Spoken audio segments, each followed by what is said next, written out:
let's get started. So I'm delighted to welcome Christine Stolz to the podcast today. I appreciate it's fairly early where you are in the USA today, but I'm very grateful to you for joining me, Christine. How are you?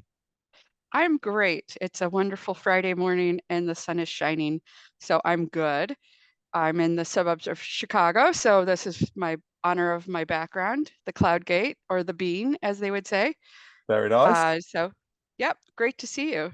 Excellent. Well, listen, we're going to be diving into a topic area that both you and I have a passionate interest in, which is looking at the challenges of delivering value under statement of work engagements. Now, for some people, they might think, why is that? Why are you passionate about that? Why is it particularly interesting? Right. But we're going to really dig into that, particularly looking at it from your point of view, your journey and your experience in the industry, and why this is something that's come up as and sparked the previous conversations that we've had. Right. So before we get into it, would you just be able to give it a little bit of background on how you got into procurement and just kind of your journey through the industry? Sure thing. So where I started almost 20 years ago, I'll have to actually do the calculation, but almost 20 years ago, I got involved in IT project management. It was something that I'd always wanted to do, and had an opportunity through my job to learn more about project management. And I was like, this is absolutely what I want to do. It's my vocation. So through the years, I've done every project imaginable, from infrastructure to software development, greenfield software development to packaged software implementation. So I've just about done it all. And over those years, and it was for a number of retailers. I've worked for a number of retailers. So, and mostly all United States based, but Cabela's, Claire's, Kohl's, also Walgreens, and currently I'm with ABC Supply. And what ended up happening is that over the years, I've worked on probably thousands of SOWs, either having written them or received them from a vendor and had to rewrite them. So I've had so much experience with that. And then over the time period is I've just gotten to the point where I feel like, you know what, maybe I still don't know everything, but I've gotten so much insight into what needs to happen in an SOW to set it up correctly. And then my journey into procurement was rather interesting, is that several years ago, I was involved with a company. We were bringing in a packaged software, and they asked me as the project manager to sit in on some of the negotiation for the master agreement, as well as the SOW, the statement of work. And I did, and it was great. And I got involved, and I'm not shy about giving my opinion on different things. So I just jumped in. And my director at that time said, you know what, you're really good at negotiation and you seem to really enjoy it. And I was like, well, yeah, I do. I love negotiation. I think there's always there's a sign on my desk that says everything is figure outable. Okay, maybe it's not proper English, but everything is figure outable. So in a negotiation, you get to a point where you feel like there's no way forward, and you've gotten to the end, the final corner, and I always feel like there's a way. There is a way. We just have to find the way. So anyways, that ended up being my transition into procurement. So now I'm essentially the procurement person for a rather large company, and I really enjoy it. It's something that I get to handle SOWs. I get to use some of that knowledge from all the 20 years of being a project manager to ensure that we are protecting our business and getting some value. It's so interesting the fact that you're coming to this point from the experience on the delivery side. Correct. And it's just in terms of the context of what you see, because for most people who maybe went straight into procurement or transitioned to procurement from I don't know, maybe a sales background or some sort of other area. A lot of people traditionally always used to say they kind of fell into procurement or worked their way into procurement from a different angle. But now I'm seeing a lot more people going through procurement specific qualifications and actually going straight into procurement. But regardless of where most people come from, most people in procurement, I would say, and hopefully I'm not speaking out of turn here, don't really have that much experience on the actual specific delivery side in terms of that pure project delivery. Right. And the other thing that stands out to me about this is a lot of the world happens under a statement of work. Yes. In the sense that when we break it down, you could say, statements of work, they're just a boring document that outlines what you've outsourced a requirement for a supplier to deliver a service. They're telling you what they're going to deliver and when, and you're telling them how much you're going to pay them and what's satisfactory. And that's it. You're basically paying them X for them to deliver Y. That in itself could be seen as fairly dry and fairly boring. But when you break it down into the type of stuff that can be delivered under a statement of work, it could be an incredibly exciting aerospace project, for example. It could be an amazing piece of consultancy research. It could be a massive strategy work. It could be a really cool marketing campaign, for example. So that comes back to kind of looking at it from both our point of views as to why it's an interesting topic, because it's a mechanism to deliver an outcome on a huge variety of potential services that organizations buy. And yet, for some reason, it's something that's not really been very effectively managed within the broader procurement context, with it from a technology point of view, from an organizational point of view. And I'm constantly trying to kind of poke and prod the industry as to why that is. Yep. And obviously there are going to be reasons around how the industry's evolved, how services have become more important and all that sort of thing. But it certainly feels like an area where there's lots of ground to be gained. No, and it's very true. And I think about it this way: is it's a continuum. Yep. And unfortunately, what it ends up happening, and I mean, even in my position where I've got the experience in the delivery side, and that a lot of folks they'll go throw it over the wall and say, "Hey, procurement, review this for me. Make sure the I's are dotted and the T's are crossed." And I'm like, well, I am going to do more for you than that. I am going to look at, what is the mechanisms that you have put, well, number one, as procurement, I want to make sure the mechanisms in there for performance are in the statement of work. Great. But I also want to look at it from a broader view as like, okay, are you really clear on what you're trying to deliver here? Are you really clear on who is doing what? And so I'm always it really does help to be a partner with I'm going to call it the business. We always like to call it the business partner with the business.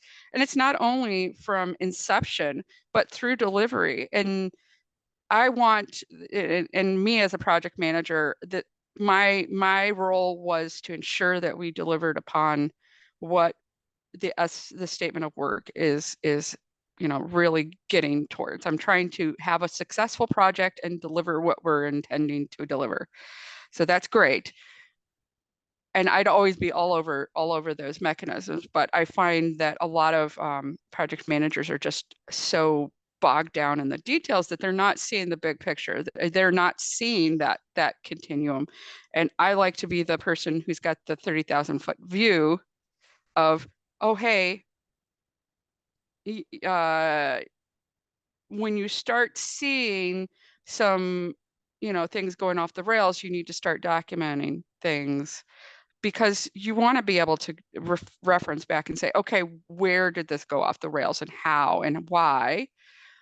Not always to be, I'm going to say, so you can lay a hammer down on your vendor. That's not necessarily what it is to create those bumper here in bowling. I don't know in the UK if they have this, but I in know, yeah, the bowling, bumper the rails. bumper rails for the little kids. Yeah. So I it's sometimes use great. them. So you want the ball to go down the middle. Okay, it doesn't always go down the middle, and one side is the vendor, one side's the customer. So you kind of go off the course. You're going to hit the bumper the customer bumps it back, and then it might hit the vendor, but you're still going down the middle, and that's where you want to be. You want to define what your middle is, and put those bumpers in that you can control the ball and get it to that ultimate goal, which is the pins, and knock them down.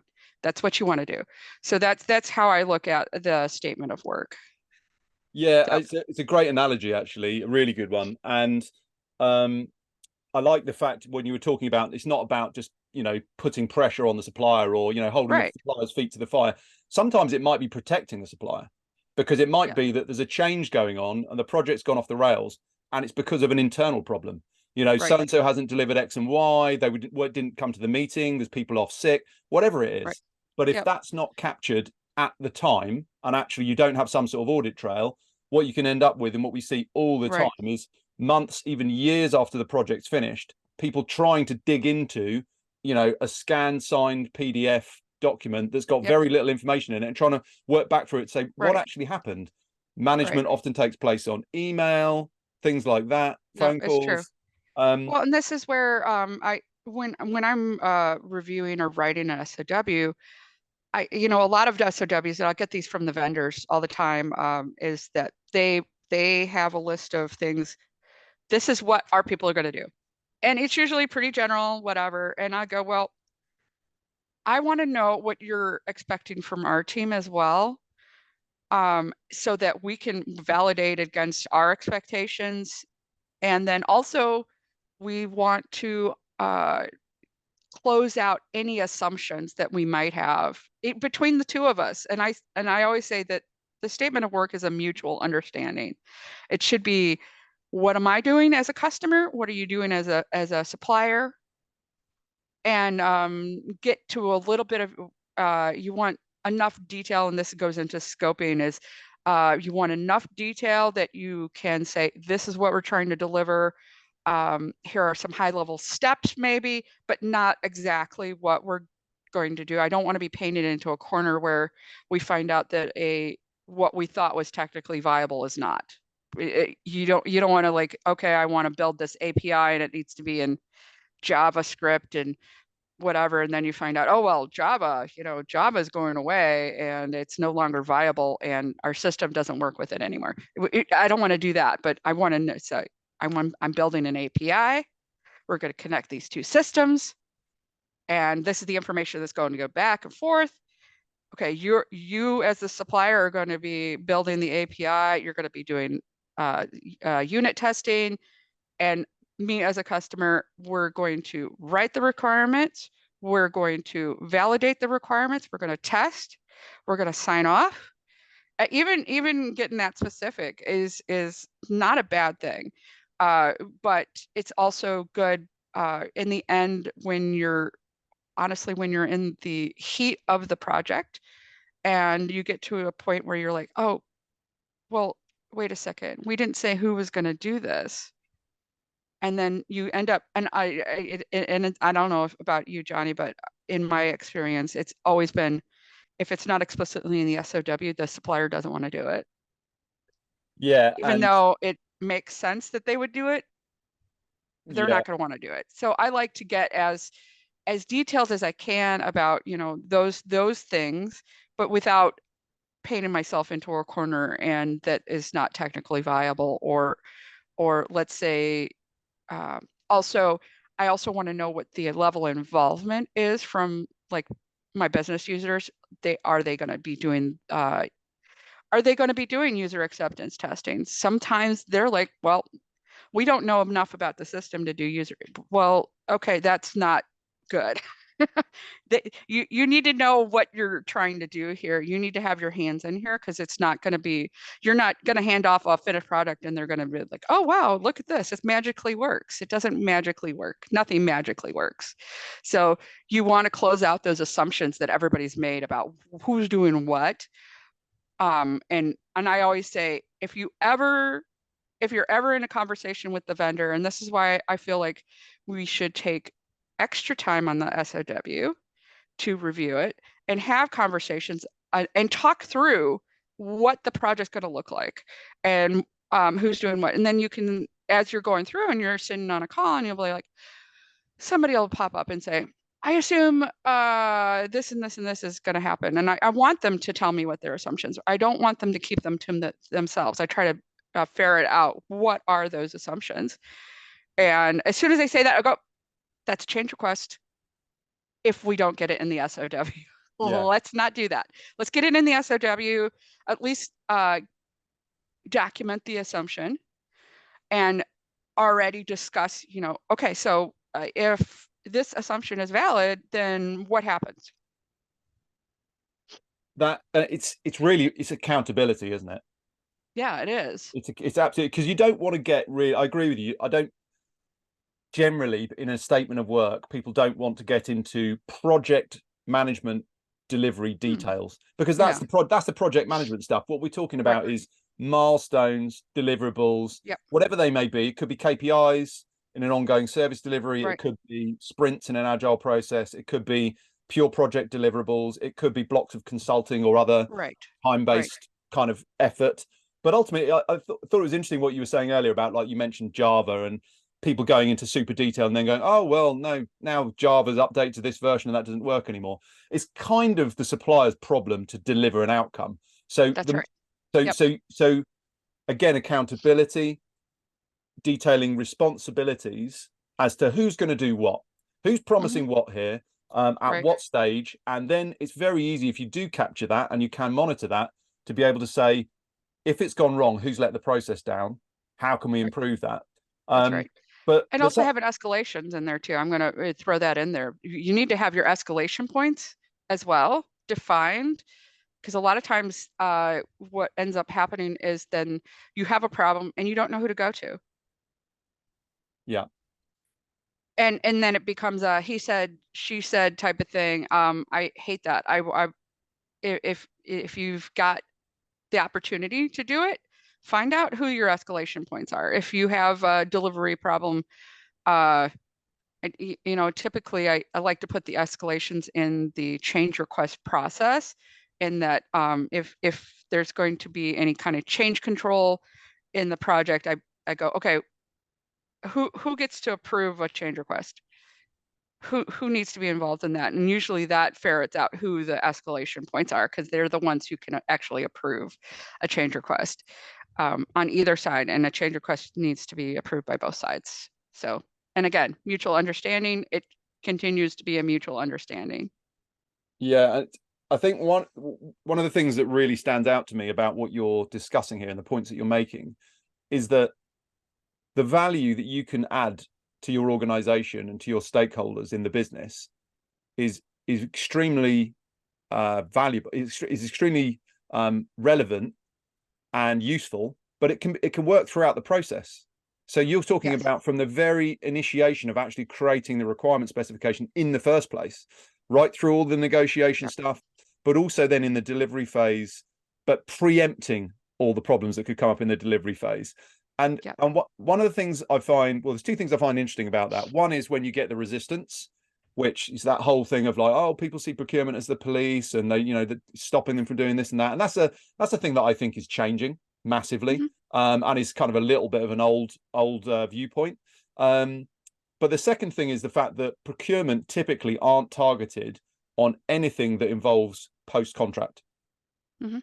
And I find that really interesting, because that is probably the biggest gap. I mean, there are gaps all over the place in services procurement and statement of work. Mhm. And when I talk about the value that people like yourself can provide, it's valuable because we're talking about a lot of money and really important work that's growing in importance. I mentioned to you, I saw a sourcing industry group and Spend Matters survey on the kind of gaps around technology when it comes to services procurement and statement of work. It's traditionally not really been looked after. It's not like buying goods and materials. It's very, very underserved, but it's an area that's massively growing in spend. The whole world is trending towards services. So that value, the business should be welcoming it. So is it, just be interested in your views on those two areas, really. One, where the business has resistance to procurement getting involved, like you say, the kind of throwing over the wall concept. And secondly, around where procurement aren't really worried about anything other than initial savings or sticking to budget and just getting it to the point of contract. Right. Well, and I have to play that balancing game quite a bit, only because it being a currently because they're a very small group that's doing it. So I work with people across the organization on their SOWs, and I do get a lot of resistance on. So what you have views on the scope or whatever, and I'm like, well, no. I'm not concerned about the scope as much as you are.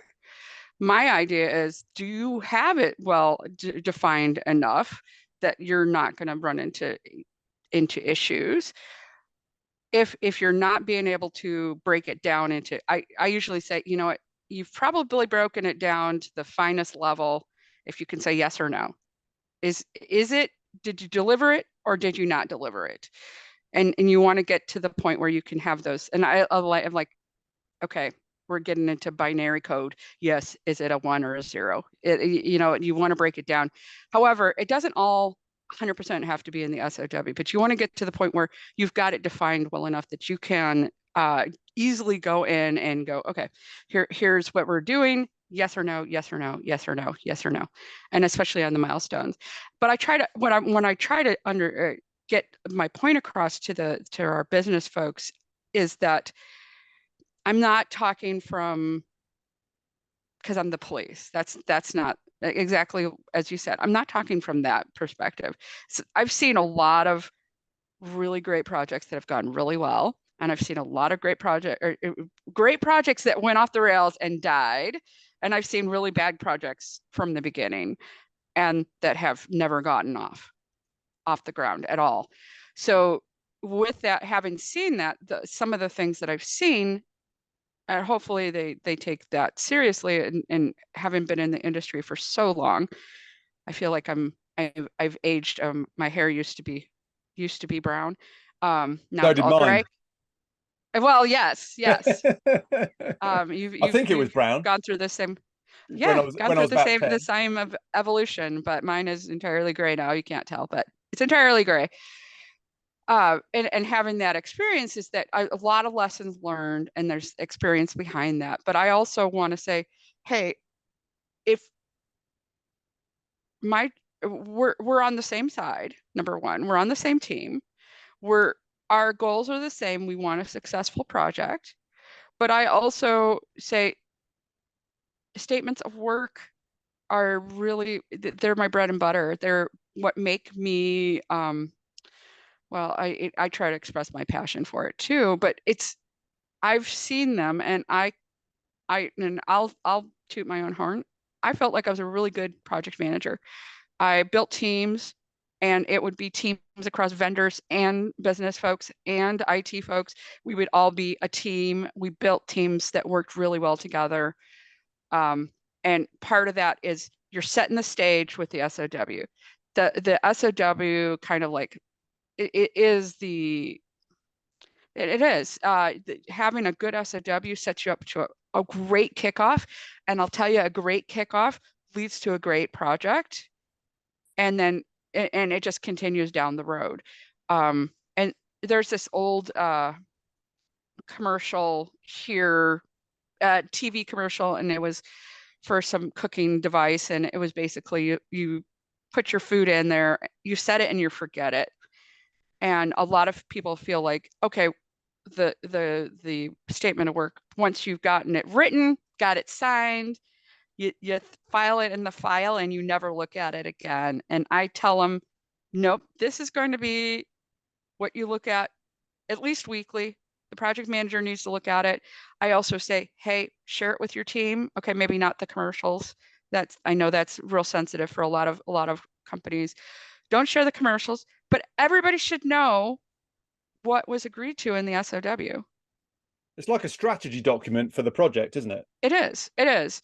And not only should and this is where, and I think we've talked about this before, is who needs to be involved in reviewing the SOW? Well, honestly, anybody you feel like is going to be involved in the project should be taking a look at that SOW, because or like I always tell my internal folks, I want, if you've got a technical some technical bit that needs to be built, whatever it is, it could be network, it could be servers, whatever it is,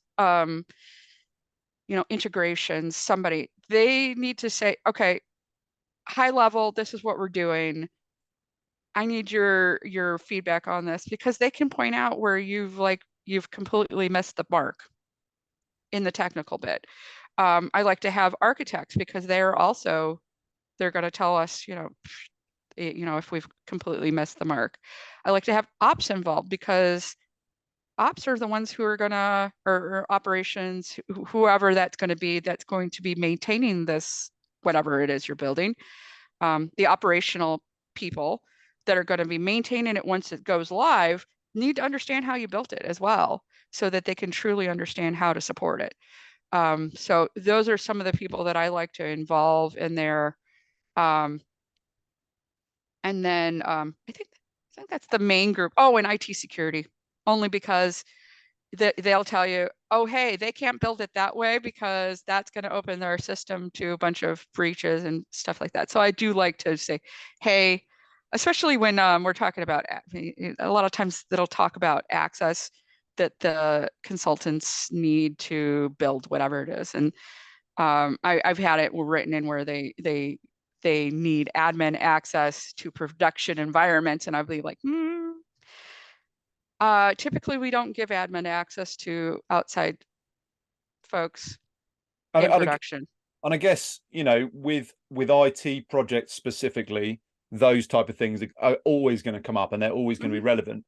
Yep. If it's a finance organization doing a strategy review, again, Right. there'll be a key list of people who need to be involved in it. That's right. And I That's think right. And just it's really important to include the folks regardless of if it's IT or if it's finance or marketing or whatever type of project it is, the people that are going to have their hands on it and running it need to be involved in the statement of work. At least if you're not going to give them a seat at the table, they need to read it and understand it well before the project starts, before you've signed it even. It's probably better to do it before they sign yeah, because so they can get otherwise, their feedback in. or to a certain extent, it's too late at that point, isn't it? You've someone said to you, "What would you like?" And if you don't tell them effectively, then you can't really blame them if they deliver something that you say, "Oh, I didn't want that," Yep. and they can say, "Well, this is what you Yep. said you wanted, and this is what we've delivered." Right. Um, Right. but Well, and that's a true point. And I've had this happen where a business person will come to me and say, we really do not like what they've delivered us. And I was like, well, they delivered exactly what you asked them for.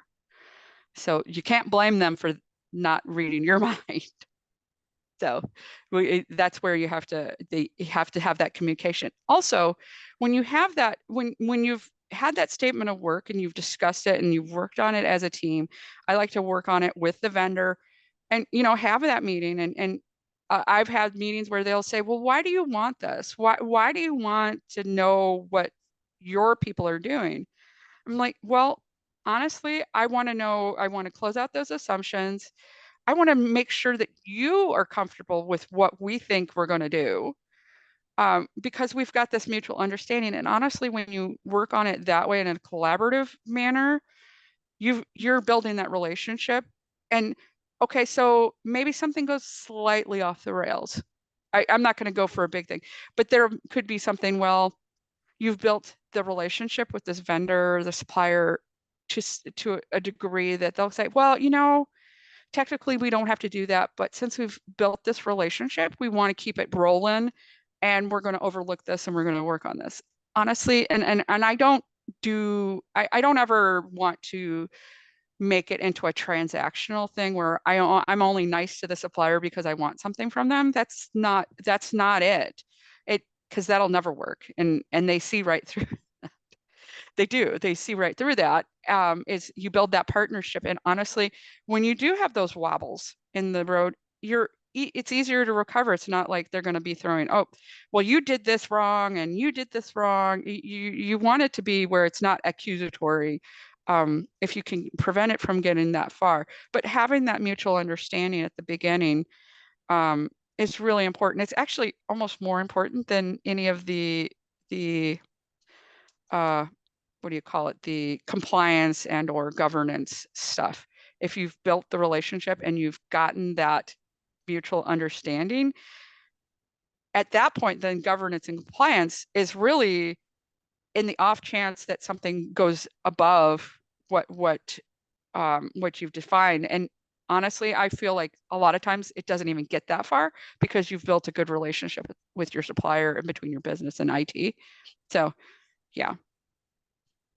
That's a great point. I want to come back to that a bit later when we're talking about the kind of MSA versus SOW stuff, because that governance and compliance, that feels a bit more to me in the set it and forget it camp. But let's come back to that, because you brought up some really great points. I'm sorry, I'm busily writing down notes here. So when you're talking about this kind of mutual understanding, and what I mentioned earlier about the SOW being like a strategy document for the project, that for me is where the interest is, because I feel like, you know, an SOW in itself is just a boring document. It's just a document. But the thing that's interesting about it, and the thing that I find fascinating, because I'm a get things done type of person like yourself, it's a very useful instrument. It is an instrument that you're using to get that mutual understanding, that mutual agreement, and to build that strategy. I like getting things done, and I think that's why this whole area appeals to me, because it makes sense to my brain. Make sure everyone's agreeing up front. You know, get it lined up and properly agreed. If you want to get something done, work out a plan and make sure you captured that. And one of the other things that I thought was really interesting was that you said that if you know, there are lots of projects that you've seen go really, really well and deliver great value, but if you're not capturing what happened in that project, you can't learn from the good ones either. That's right. And that's where I see, you know, from ourselves being involved in the technology side of SOW spend management, that's where I see as much of the value as when things go wrong, because at least if you know what's happening, what was agreed, what happened, what changed, what was the outcome, you can assess all of these things, and it's incredibly useful data. So you've got a useful instrument that is absolutely pivotal and central to a massive amount of money that's being transacted globally every year, tens of trillions of dollars. So yeah, you're making some great points, and as I say, that really comes out to the back up the reason as why this is an interesting topic to discuss. And probably, would you imagine this is a frustration for a lot of people in terms of how this is managed, whether it's a frustration for the business or procurement or I think so. And I think this is where it is a frustration. I think also because the things are not properly documented so in my ideal world that I have imagined, I hand off a let's say I don't really want to, my ideal world would be that I was involved in an SOW forever, but I know that's my slightly less ideal world is I hand off an SOW to the project team and I go, here you go. Here's the SOW. Here's the scope that you've agreed to. Here's what you guys are going to plan on doing. Okay, go do your kickoff. Great. But they're also, okay, so baseline, the SOW baseline.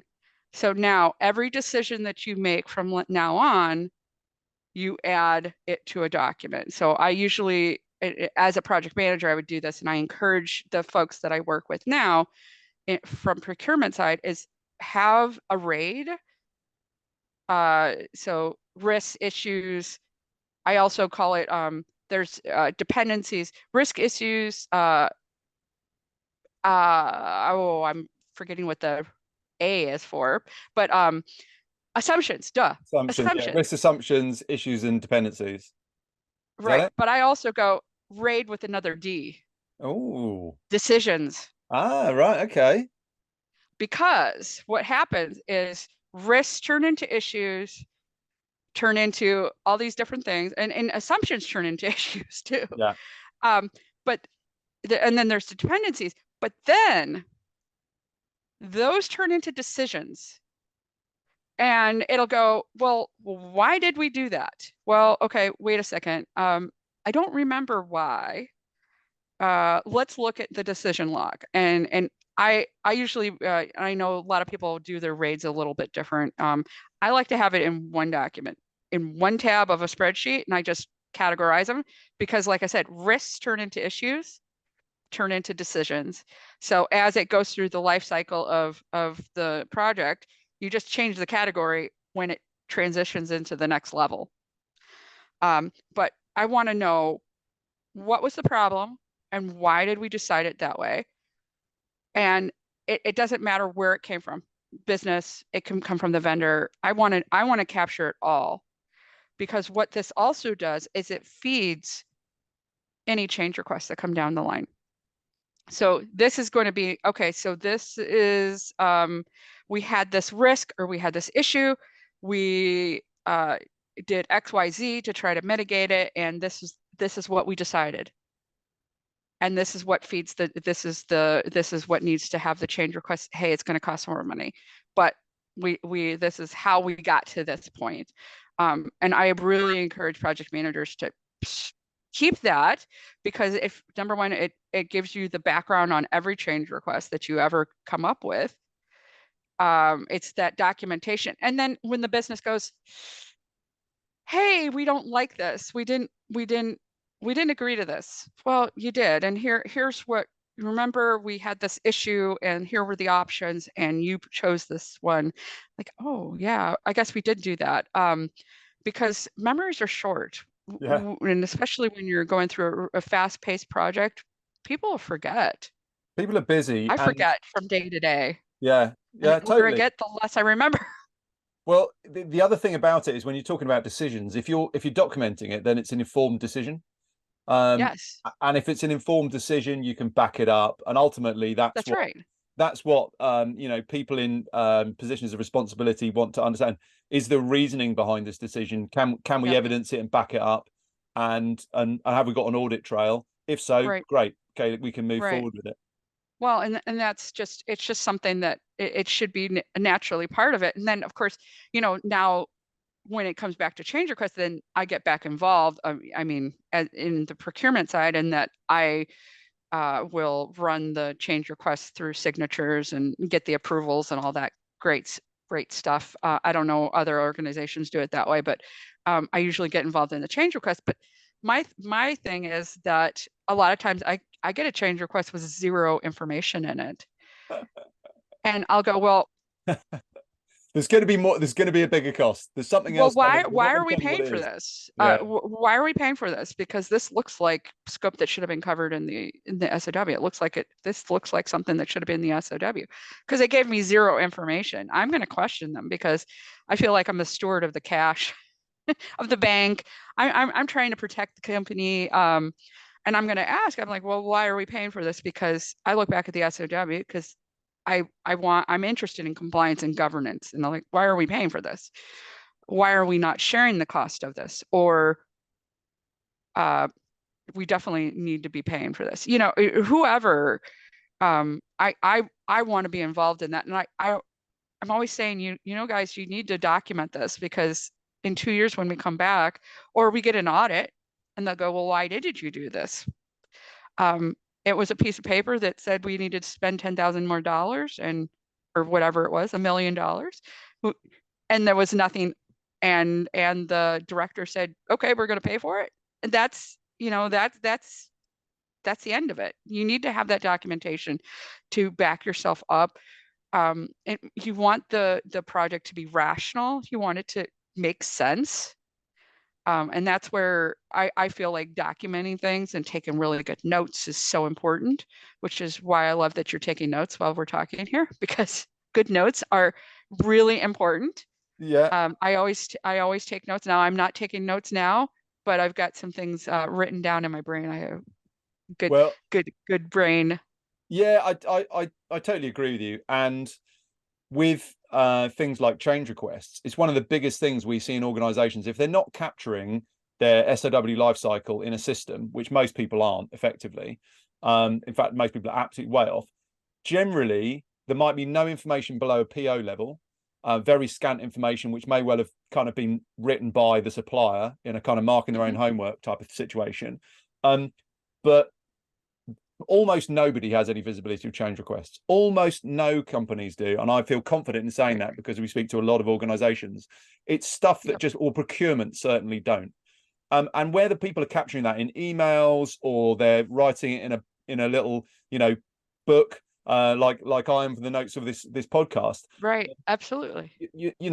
That is important information. It really is. Yep. And it's such a key area where suppliers could be pulling the wool over people's eyes, potentially, if they're going a bit rogue and taking advantage of the situation. Or it could be really legitimate, but ultimately you don't want to have to be arguing about it after the fact. It should be a proper part of the process. And like you were saying about sign-off, in our system, for example, we see a lot of organizations that will have variable sign-off based on the requirement for the initial requirement and the engagement with the supplier and the sign-off for the SOW. But then when it comes to change requests, some people will go through the same level of sign-off for every change request. And it's basically updating the statement of work, referring back to the MSA. But for some organizations, they'll say if a change request is like this, it can just go through the PM and it's kind of like a soft sign-off. But if it looks like this, then it needs to have a more comprehensive sign-off. But most people aren't capturing stuff around changes at all, and they find it particularly difficult. And that is where what I was saying about that report on services procurement technology, if you're buying goods and materials, this doesn't really come up. It's not the same process. So if you're buying goods and materials, what you're buying is simple, but the supply chain can be extremely complex. And that's how most source to pay and procure to pay systems are focused, because they came out of the evolution of the ERP. When you look at services procurement, what you're buying is extremely complicated, variable, can change during delivery. I'm just thinking like a agile IT project that's changing in iterations. So that is completely the opposite. But the supply chain is generally simple. So it's different requirements, but the technology landscape hasn't really caught up with how quickly the market has shifted. And it's, that article was saying 50% of spend on average in globally across organizations is services procurement. Obviously, that depends. If it's a manufacturing organization, it's going to be skewed towards goods and materials. If it's a bank, it's going to be like 98% services. But, it is important enough for people to have to worry about this. No, it's true. Very true. One of the other things I was going to come back to was you mentioned a little bit about scoping and which people you feel it's relevant to have involved with the scoping process. I just wanted to come back and kind of delve into that a bit more deeply, because it's such a critical part of it. And one of the things I was going to ask you was, where do you think the kind of origination should sit? Because there will be people collaborating, but where do you think origination should sit in terms of who is it who actually, gets the keyboard going on a Word document or puts pen to paper in, and and that's what I was going to say. I think that's possibly the hardest bit. It is. Where does that origination's responsibility sit? Well, it's kind of how I look at it is that the high level scope, like what are we trying to build? It's entirely with your customer, whoever the customer is. They need to be telling me, what do you need? What happens a lot is a vendor will do a demo of a nice nifty tool, and then the business will go, I want that, and that, and that. And that's how they build it. And they end up losing sight of what their real objectives were. And then in the end, they're always disappointed because they're like, I didn't quite get what I wanted. Well, you saw that shiny new tool, and I know you guys have a shiny new tool, and I love your tool, by the way. But at the same time, is that it needs to start when you're envisioning what you're going to do. It needs to be tool agnostic, really having a clear picture of the problems you're trying to solve and how you wish to do that without knowing what the technology could do, it doesn't matter what it is you're trying to do. Having an understanding of what the problem you're trying to solve and what that looks like, what your future looks like. That's what you're trying to do, is the problems, and then having an idea of what your future state looks like is really where that starts. And absolutely, depending on how you go about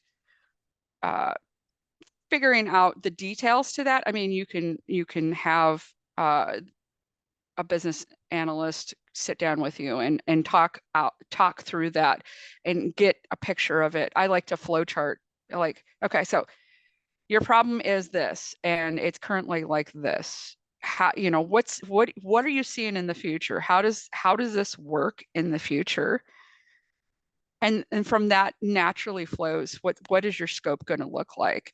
And I like to have that high level, because it gets kind of lost in when you start, especially when you're doing like technical projects, is you get lost in the weeds of the technical, that you lose sight of what your actual objective was, or what the problem was that you were trying to solve.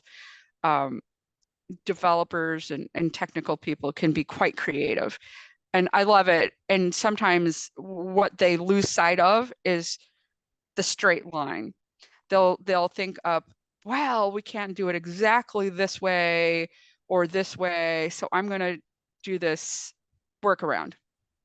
And me, because I'm not super technical, but I work in the tech field, I go, okay, but what about the straight line? What about, well, can we do that? And they're like, well, yeah. I'm like, well, remember what our problem we're trying to solve here. We're not trying to solve world hunger and world peace here. We're trying to solve this problem, this discrete problem. Let's simplify it. So it's really important to have that basis built into your SOW and into your charter for your project, and your kickoff. You say, here's the problem we're trying to solve, and this is what we think it's going to be. Having that as the basis is really important, and ultimately needs to come from the customer. It can be fleshed out through discussions with, and I always say I love having business analysts around, because that's their job, is to question and to flesh out those details and understand what the requirements are. And you want to have good requirements. You don't want to, you want to have smart requirements. You know, all the SMART and T. I know I love to add the Add an extra one, yeah. extra level Always. letter, but I like it to be testable, and the other one, which I'm having like senior moments here. I can never remember what half the letters are for anymore. Well, But well, well. What I feel like you described there in terms of the origination is that the customer almost needs to provide the vision statement for the strategy to be built around it. yes. I mean, as you know, we've been playing around with, well, we've been doing some cool stuff with generative AI tools around building Mhm. out requirements, where you might start with literally a vision statement that's 2 sentences on, I need to build an electric vehicle charging hub for the City of London, for example. And Mhm. these generative AI tools can do a very, very good job of guiding you on the if you use them properly. If, like, we built an interface to basically push Right. it in the right Prompt it. direction. Yep. Exactly. But with some smart prompting, or prompt engineering, as they call it these days, you can basically come up with the right structure, lots of really useful background information that gets you started. So if you can Right. just say, this is the problem I need to solve, I need a requirements document for this, it's incredible at doing that sort of work. But however you get to that basic point, it's probably still going to be only somewhere between 60 and 80% complete. And it's still Right. going to need collaboration, whether you've written it yourself, utilize an AI tool, or whatever it might be. It's true. It's true. That's where the collaboration comes in. Procurement can look at it and say, I like the structure, or you haven't considered this. Where are your, Right. dependencies, or what sort of team is going Yep. to be needed to deliver this? Yep. Um, Yep. and so once you've so the customer has a responsibility for that origination. In an ideal world, who then do you think has responsibility of kind of carrying the ball forward from there with the requirement specification? Is it something that should sit with procurement to pull in other stakeholders, or is that it's still down to the customer? Well, it depends on how your organization is structured. And okay, so I'm going to talk ideal world, and then I'm going to talk real world. So in the ideal world, the business is going to be collaborating with IT and all this before procurement's even involved. Honestly, I feel like we're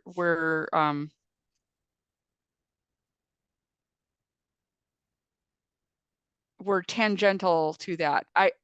I know that most people in procurement don't have the background that I have. I know that they're not going to be able to say, oh, hey, do you think you have enough testing in here? Or things like that. They're not probably going to be able to say that. However, and in an ideal world, I want them all to collaborate, but I know that just doesn't happen organically, just because I know a lot of organizations go, well, we know exactly what we want. IT doesn't IT doesn't know what we want. They're a shared service, they're a cost center. They don't know what we want. They don't know how to make money, because a lot of times these projects are to do something to make money. Great. However, then they come up with pie in the sky, crazy stuff. So in the ideal world, I feel like the business should be driving that, and I know that doesn't happen. So the real world is that business comes up with their vision statement or whatever, and I'll push them for it. I'll say, hey, what's the problem you're trying to solve here? And then I try to get all the stakeholders to the table to discuss it. And a lot of times it's me getting in touch with the vendor going, okay, vendor, we've reviewed, and I'll just say, my company doesn't typically write our own SOW. So I'll usually get an SOW. They'll get the vision statement to the vendor. The vendor comes up with something, and I'll go, okay, here's the SOW. We took a look at it, and we want to sit down and discuss. Here are the gaps that we're seeing, and we want to discuss this. We want to make sure that we're at a mutual understanding. And then also, whatever you discuss, you come to an understanding in any discussions and this or that with the vendor, with the business, whatever, and make sure that it's captured into the SOW. You want it to be captured in there so that it truly is that mutual understanding. So I get the people together, but ultimately I have no decision-making power. I don't have that. I try to get the people together and come to that agreement. So in procurement, that's really what I end up doing, is getting them to that mutual understanding and making sure the teeth and the governance and the compliance, all that good stuff is all built in there. So that's ultimately what I'm responsible for.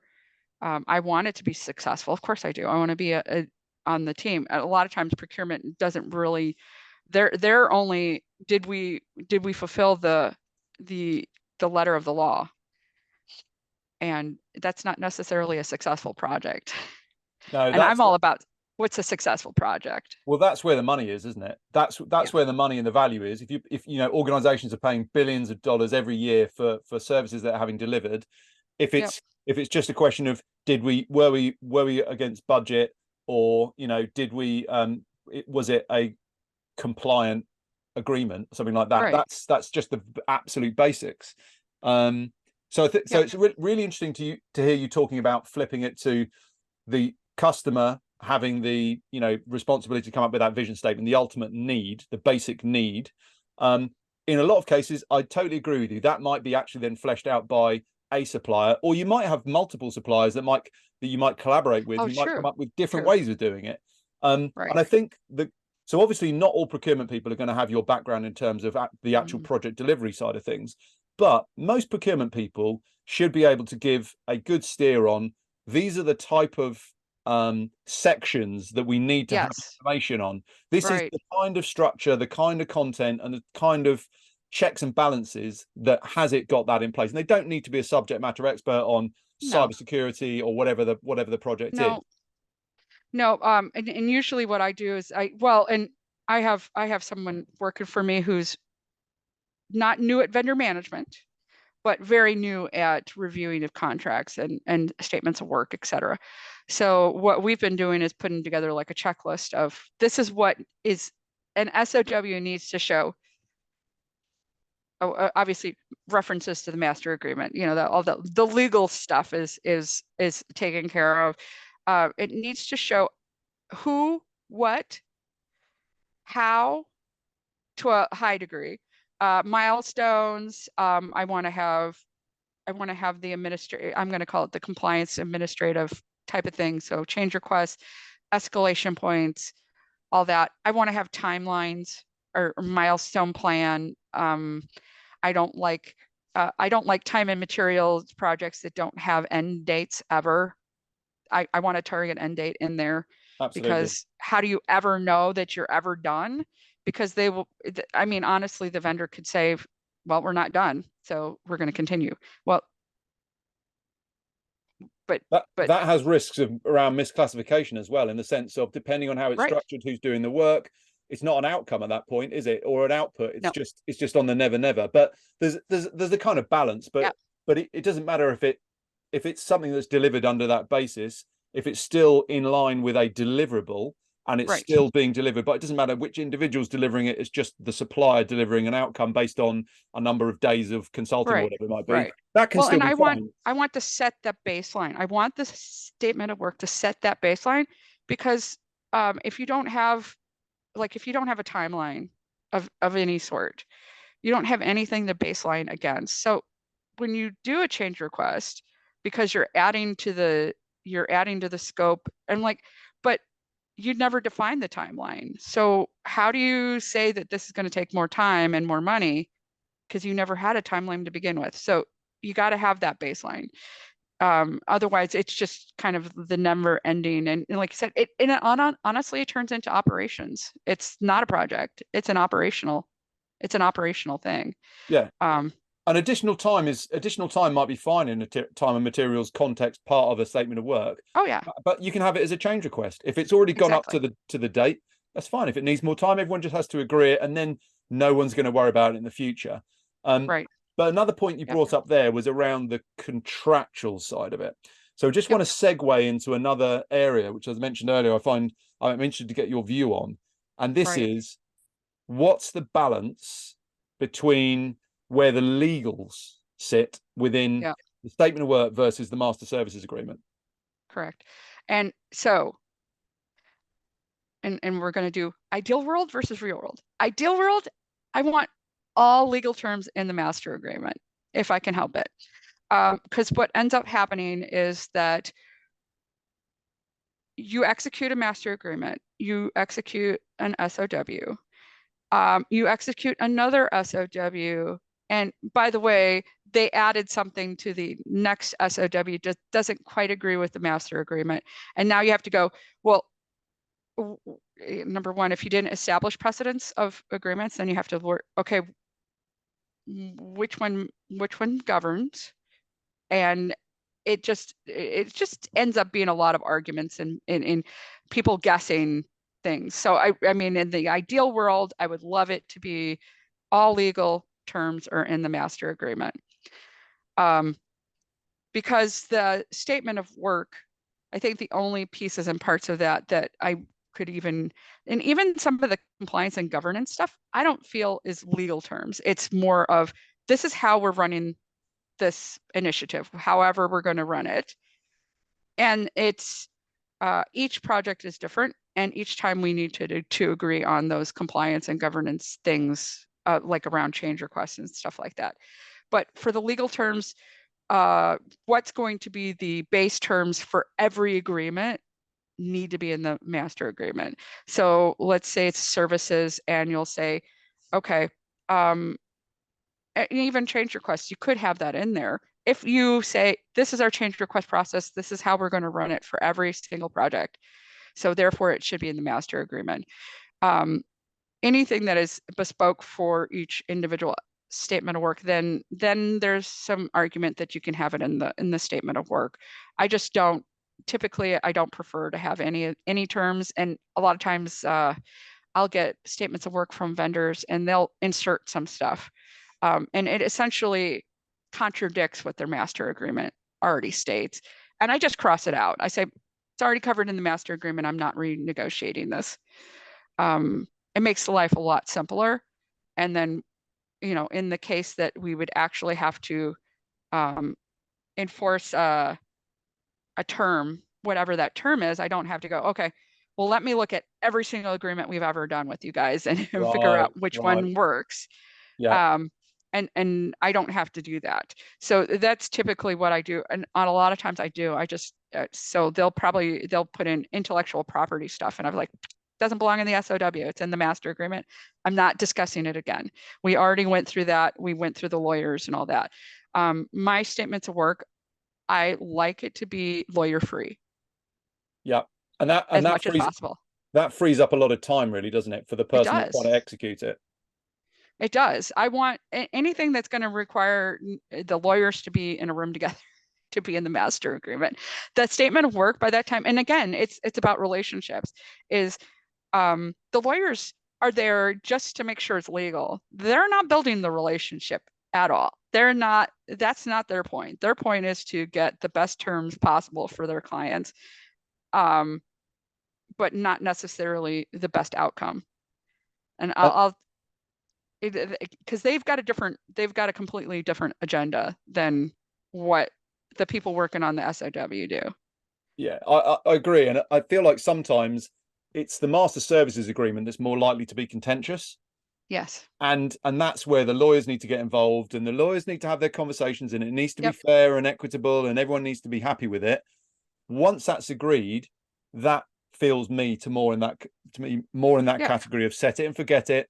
You know, it's always that whole thing of like, when you've got a great relationship, you shouldn't have to look at the actual legal terms unless something goes wrong, really. Correct. Yeah, and that's the way I like it to be that way. Because I mean, I like when project managers or people that are involved in the project team get involved in the master agreement. But in the end of the day, I want them to have their statement of work or their project documents, whatever they want to call it, you know, proposals and statements of work or whatever in the heck they call their documents that they're working off of. I want them to have that. I don't want them to have to worry about the legal stuff. That is completely on the side of what happens in the statement of work and understanding what the services are. And great, you know, if they're involved, but at the end of the day, I want them to come back to me. If they have a problem with terms, I don't want them to go, I don't understand this I don't need you to understand the legal. Just bring me the problems and we'll work through the legal piece, and I'll get with the lawyers and we'll figure it out. I don't want them to say, oh, well, I don't understand that. So, and oftentimes project managers are so busy and underwater. You know, in any project leader, I'm not going to even say project managers, any project leader usually are so underwater with work and busy that once it gets to that point, some have the avoidance. They do the avoidance thing. And I'm like, well, that doesn't help you either. If it's something that needs to go back to the master agreement and needs to go back to the legal terms, bring it to me as soon as possible. And maybe I can just say, hey guys, this is in violation of what you agreed to. What can we do to resolve this? So it doesn't get to the point where the lawyers need to be involved or, you know, there's any kind of litigation involved. I don't want to get to that point, but without having that that partnership with you know, the project leaders, the business, that's never going to happen. That's why I like to be involved even beyond when, you know, when it's signed and they're on their way. And I'll tell them, you know, if you have issues with your vendors, let me know. If you're not getting delivery on what you think you're getting, let me know, and we can talk through it. Now, and then I'll go, also, what's your documentation? Because and we've gotten to, you know, over the years, I've gotten to the point where people say, well, we think you're in breach. Like, well, breach is kind of a hard legal term, and you have to have proof, and you need to be able to go, you know, be the lawyer in court and go, this is my proof here, XYZ, here's my evidence. You can't just go and say, well, I feel like they didn't deliver. Well, feelings mean nothing in the end. But having those good relationships, you can address those things before they become problems that need to go to a court or whatever. And like you said, the MSA, when you're dealing with those legal terms, the lawyers have to make sure they've covered worst case scenario, and it sometimes feels conflict when you're going through that worst case scenario. It's like you know, when you write a will and the person's going, so okay, so if you die and they die and your children all die, what happens then? You know, it's like worst case of all, Yeah. worst case of all.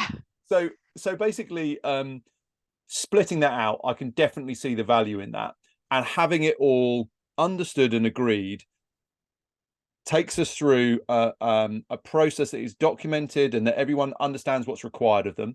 You're Hmm. keeping on top of your change requests. You know what's changed, you know why, you know the reasons, you can look back on it.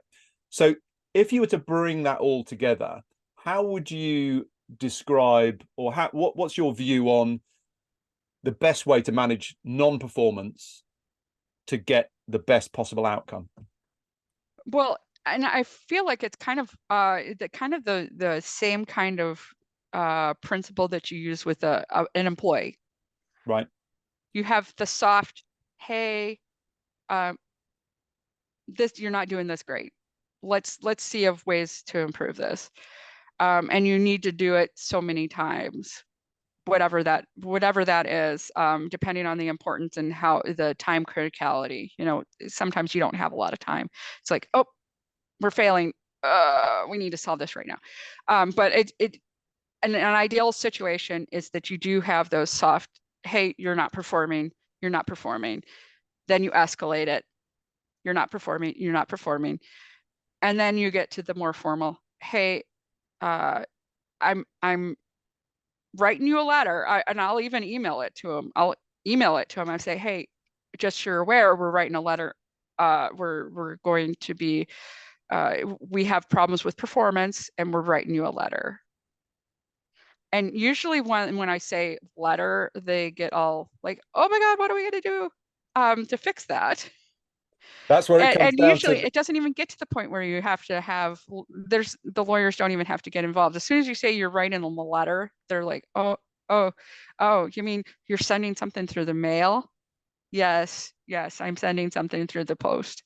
So Is this when yeah, it comes down to the sign on your desk? yes, yes, it does. That's like fundamental. It was funny when I found that sign. I was like, this is absolutely my motto. It's everything is figure outable. And I will tell you that there's been very rare cases that I've had to get beyond the, hey, I need to escalate. I mean, yes, I've had the soft warnings. Hey, this is not what we agreed to, and you guys need to perform better.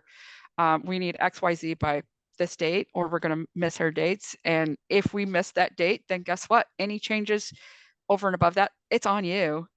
Um, and hopefully at that point, because there's that mutual understanding, they go, yeah, that kind of is on us.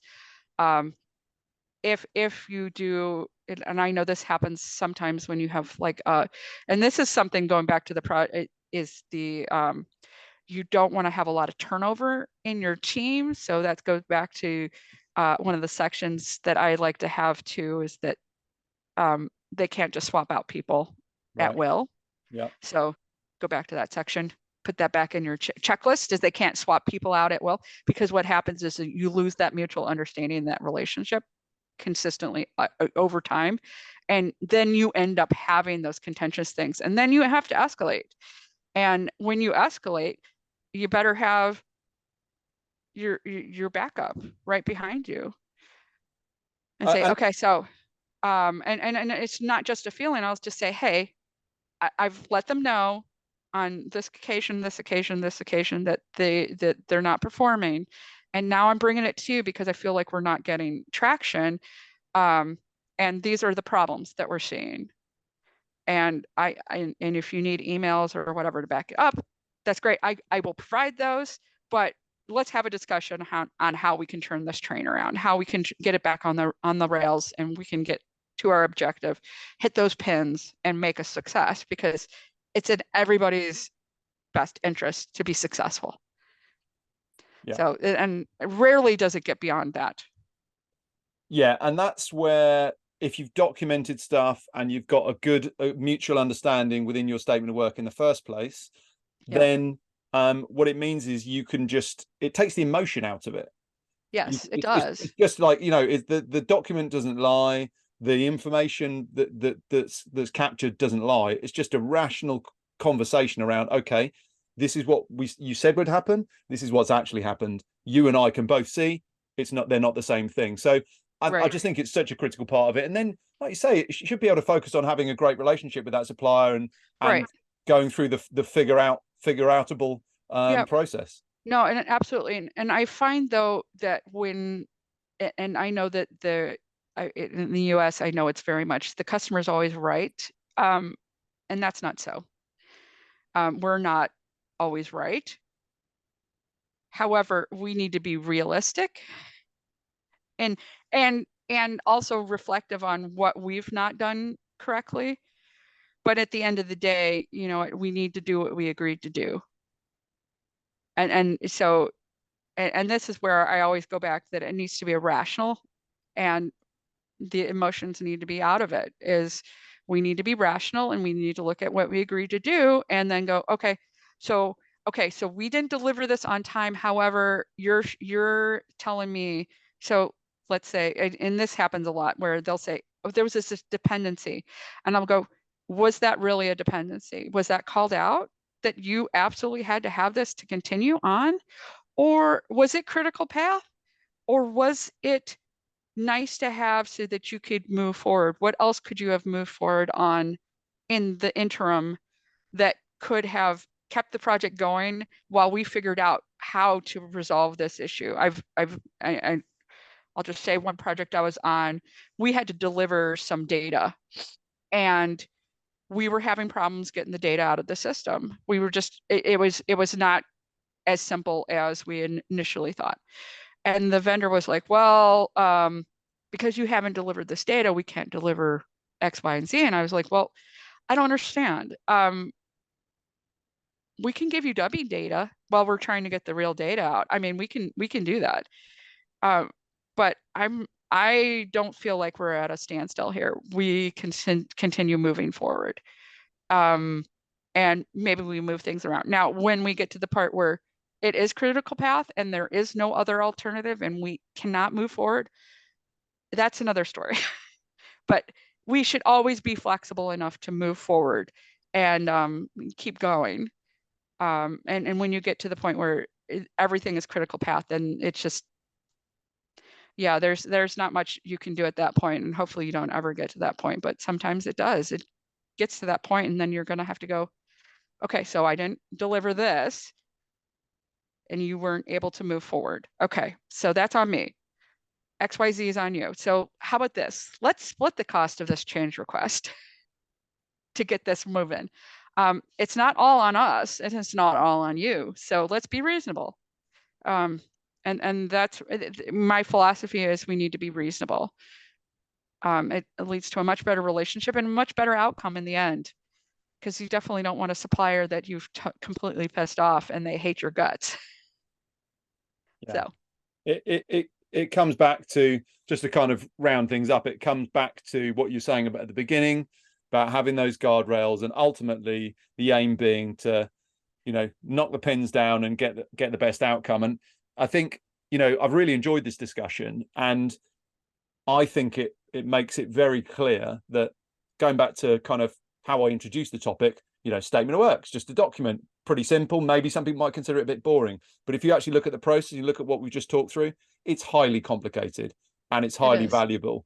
So it's a simple thing, but it's a complex thing. My question for you is, just to kind of finish up the conversation, my question to you is, with all this experience and with this knowledge, in terms of like this is going to be, I think this is going to be a useful piece of content for people to listen to and to watch, to just hear the experiences, hear what you're describing, anecdotal stuff, and also strategies around these problems that a lot of organizations will face. What else have you got? Any other plans to do any kind of content around this? Because there's a wealth of information there. What are you planning on doing? No, so it was funny because recently on some personality type of thing, it was saying what is your goal in the next year. So I've and it was funny because I wasn't sure for a couple of minutes and then immediately came up with and I've been kind of tossing this around for a while, is to write a book about statements of work, because it really is. I mean, it's the guideline for me as a project manager. It's so in there's, and I find there's so few people who know a lot about it.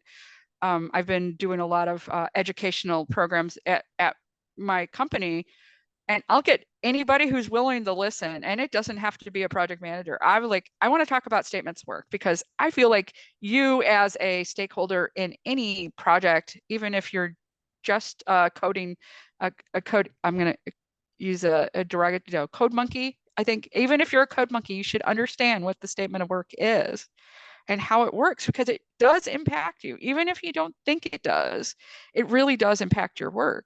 So, and I really feel like the more people that know about it, then we can get to this place where statements of work are this mutual understanding, and we can be more of a holistic and work together, collaborative type of thing.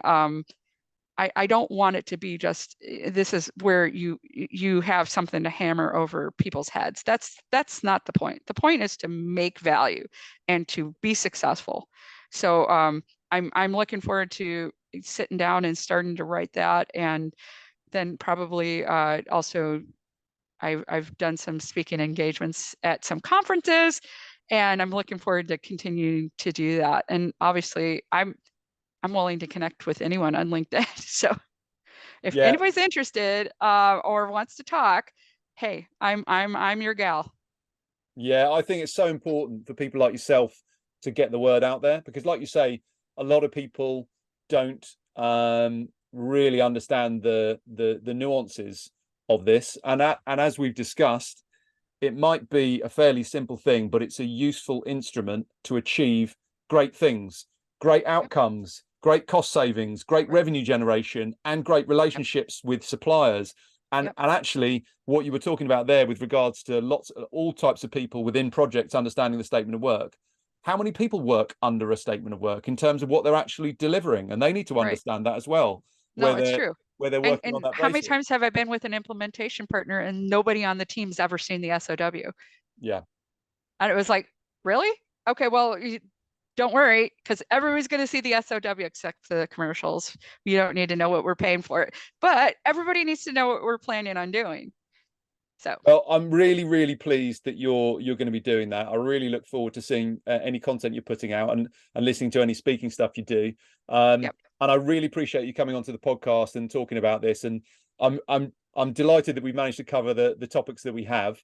There's probably loads more that we can do, but Oh you know, gosh. it'll be once you start sitting down and breaking out how you're going to put this content together. Yeah, I think there's going to be a lot to it, but I look forward very much to that. But I Yep. really appreciate you taking the time to come and have a chat. And yeah, Absolutely. I hope people will find your insights and experience useful, and I'm sure they will. Right. And you know, if anybody wants to throw darts at it and tell me they disagree, absolutely. See, this is me. I'm about collaboration and understanding and, you know, refining how we do things. So I'm all for it. It's all part of the fun, and ultimately, Yep. this is about having an open conversation about stuff where problems are being aired, potential solutions are being discussed, approaches are being mentioned, anecdotes and examples and experience are brought into it. That benefits anybody who's involved in this Mhm. area. If people want to comment, if people have got disagreements, or people, you know, want to find out more, that's, for me, that's the important thing, is getting the Yep. conversation going. And for me, it's also a great learning experience. So again, really appreciate it. Enjoyed the conversation, all of your insights. And yeah, I'll be keeping an Well, eye out. thank you very much. It's been very fun talking to you as well. And oh yeah, hopefully I get some feedback as well, because I love feedback, good or bad, positive or constructive. Brilliant. Excellent. Well, listen, thank you very much, Christine. I really Yep. appreciate it. Have a wonderful day.